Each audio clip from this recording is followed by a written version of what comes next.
लो खबरदार यार, झूठ के सहारे और झूठी इज्जत के सहारे जिंदगियां बेकार हो जाती।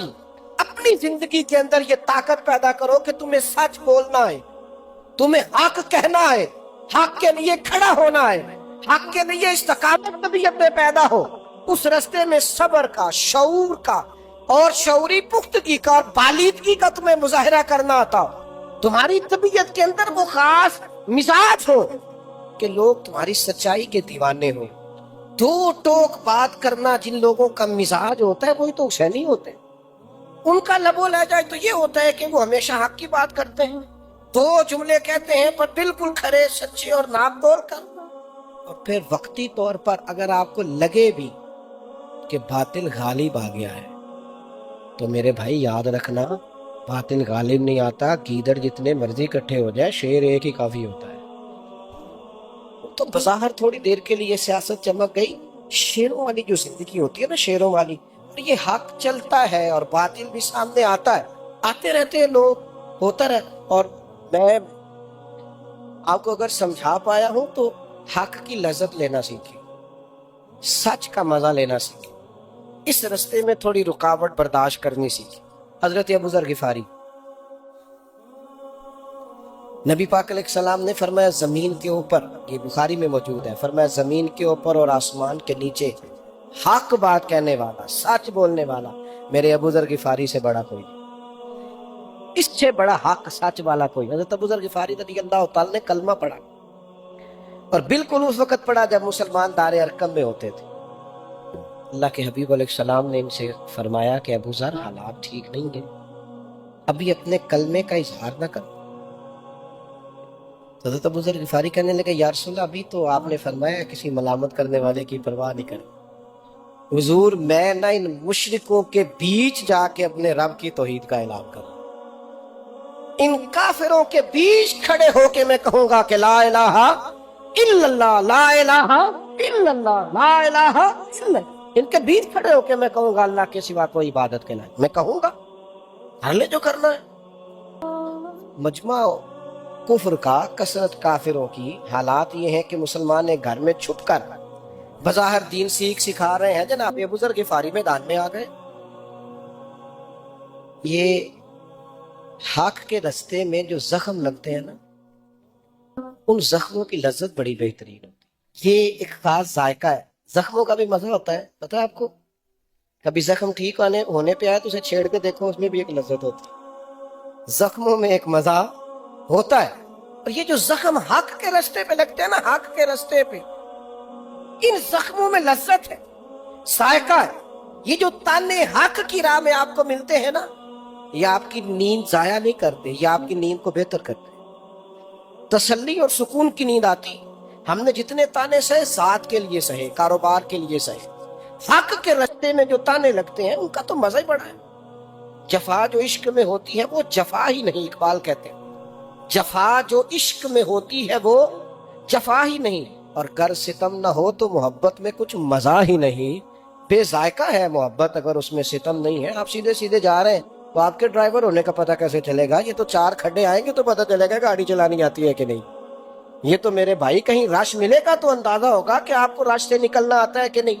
हज़रत अबू ज़र गिफारी रज़ियल्लाहु तआला अन्हु बीच खड़े होके मुशरिक और काफिरों के कहने लगे, ला इलाहा इल्लल्लाह, ला इलाहा मुहम्मदुर रसूलुल्लाह सल्लल्लाहु अलैहि वसल्लम। उन्होंने वही किया जिन्होंने करना था, उन्होंने पकड़ के मारा, बड़ा शदीद मारा। हज़रत अब्बास रज़ियल्लाहु तआला अन्हु जनाबे नबी रहमत सल्लल्लाहु अलैहि वसल्लम के चचा जान, अभी उन्होंने अपने कलमे का ऐलान नहीं किया था, वो आए जनाब अबू ज़र गिफारी के ऊपर लेट गए, कहने लगे, पागल हो गए, तुम जब मुल्क शाम की तरफ तिजारत करने जाते हो तो बनु गफ्फार कबीले से गुजर के जाते हो, ये बनु गफ्फार कबीले का आदमी है, इस तरह ज़दोकोब करोगे तो अपनी तिजारत तबाह कर बैठोगे, शर्म करो।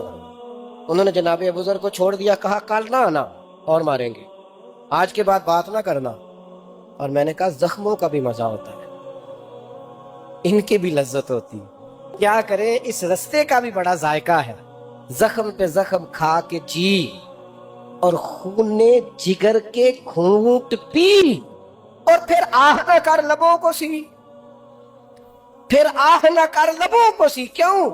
ये इश्क है को दिल लगी नहीं।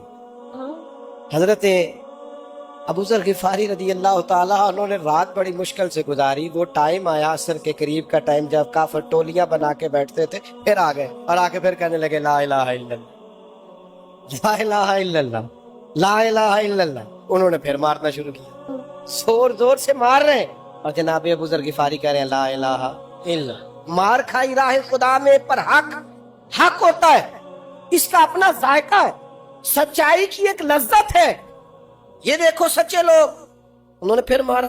حضرت عباس پھر آئے, انہوں نے پھر چھڑایا. نبی کریم کو پتا چلا نا بار بار مار کھاتے ہیں, تو حضور فرمانے لگے آسمان کے نیچے اور زمین کے اوپر اس سے زیادہ حق کہنے والا بندہ کوئی نہیں. جو حق کہتا ہے اور مار کھاتا ہے, حق کہتا ہے اور مار کھاتا ہے. کچھ لوگ ایسے ہوتے ہیں جو سچ کا سامنا کرنے کی طاقت نہیں رکھتے. اور ایک اور بات یاد رکھنا, خوشبو ہوتی ہے, اس کا پوری طرح بھی کوئی گلا دبا دے تو خوشبو آنا بند نہیں کرے. خوشبو بہرحال آ جاتی ہے, اس کی ایک اپنی طاقت ہے. آپ اس کا گلا دبا دے, کچھ کر دے, ہوئی جو خوشبو. اس نے جس طرح بدبو آتی ہے نا, آپ ناک پورا بند کر لے تو اس نے پھر بھی, تو خوشبو حق نہ حق ہوتا ہے, سچ ہوتا ہے, باطل ہوتا ہے. کربلا کی مٹی آج بھی گواہ ہے, وہ ریگستان آج بھی گواہ ہے. اس پر چمکتا ہوا امام حسین کا گنبد, اس پر دبکتا ہوا امام حسین کا مزار, امام علی مقام کا وہ پروقار مقبرہ آج بھی گواہ ہے کہ مٹی کے نیچے آرام فرما حسین ابن علی کی قبر بھی حق کا اعلان کر گئی. آج بھی سچائی کی خوشبو آ رہی, اس مزار کا روب اور دبدبا ولولہ آج بھی ہیبت طاری کر دیتا ہے لوگوں کے دلوں پر. آپ شیر سویا بھی ہو تو پھر بھی لوگوں کو ڈر آتا ہے. شیر جو ہوتا ہے, نہیں سمجھ آئی آپ, شیر کبھی آپ نے دیکھا ہے کہ شیر سویا ہوا ہو تو بندہ دوڑ کے اس کے قریب سے گزر جائے؟ وہ شیر جو ہوا اس سے ڈر آتا ہے, بے شک سویا ہوا ہو, وہ شیر ہے. امام علی مقام نے حق کی بات کی. اور یاد رکھنا جو حسینی ہے نا, حسینی, ان کے لہجوں میں جھول نہیں ہوتا, ان کی گفتگو ٹوٹتی نہیں, ڈپلومیس نہیں ہوتی. دنیا میں ایک ہی تو طبقہ ہے جو دو ٹوک ہوتا ہے, وہ امام حسین کو ماننے والا ہے. آپ کو پتہ ہے حضرت عبداللہ ابن زبیر رضی اللہ تعالیٰ عنہ جب حجاج بن یوسف کے مقابلے میں آئے ہیں نا, تو آپ کی والدہ حضرت اسماء بنت ابی بکر جناب صدیق اکبر کی بڑی صاحبزادی, ان کی عمر 90 سال سے زیادہ تھی, ماں بوڑھی تھی. تو یہ واقعہ کربلا کے بعد سمجھ لیں یزیدیوں سے لڑنے کے لیے عبداللہ ابن زبیر میدان. تو حجاج بن یوسف سے اور لشکر سے مقابلہ جب ہو رہا تھا تو بظاہر غالب آ گیا وہ حجاج بن یوسف اور حضرت عبداللہ ابن زبیر جو حضرت صدیق اکبر کے نواسے ہیں, مدینہ منورہ میں ہجرت کے بعد پیدا ہونے والے سب سے پہلے بچے جن کو گٹی رسول پاک نے عطا فرمائی صلی اللہ تعالی علیہ وسلم. حضرت عبداللہ ابن زبیر اپنی 90 سال کی ماں سے مشورہ کر رہے, بوڑھی اماں سے. عورتیں بزدل نہیں کر دیتی بڑے لوگوں, کمزور نہیں بنا دیتی. ان کے آنسوؤں میں بڑے سارے لوگ ایسے ہوتے ہیں جو بزدلی نہیں دکھا جاتے.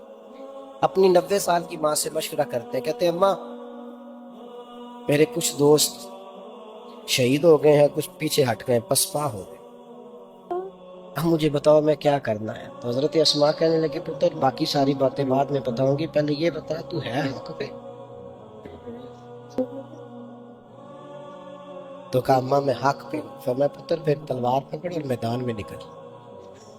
اور یہ نہ سوچ کہ میرے ساتھ کوئی ہے کہ نہیں, حق اکیلا بھی ہو تو کافی ہوتا ہے, ایک شخص بھی ہو نا حق کہنے والا تو کافی ہوتا ہے, تو میدان میں جا.